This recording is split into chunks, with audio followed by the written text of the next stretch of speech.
மக்களே நம்ம ஒரு தோட்டத்துக்கு வந்திருக்கோம். பாருங்க வெங்காயம், பாருங்க வெங்காயம், இதுதான் வெங்காயம் பூ பூத்துருக்கு பாருங்க. எஸ் எப்படி சைடில் பாருங்க, இது மல்லி வச்சுருக்கு, இந்த சைடு ரோஸு, இது ஃபுல்லாக ரோஸ், இது ஃபுல்லாக ரோஸு, பக்கத்தில் மிளகா பாருங்க, இது மிளகாய் செடி, இதுக்கு பாருங்க பயிர் உளுந்தம்பயிறு, இப்படி மிளகா அழகாக இருக்குது பாருங்க. அங்கே பக்கத்தில் மல்லி இருக்குது பாருங்க, இது பாருங்க மல்லி, இதெல்லாம் மல்லி,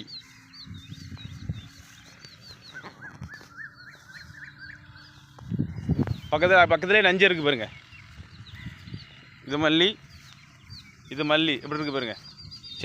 சென்னையில் இது நஞ்சை அழகாக இருக்குது பாருங்க.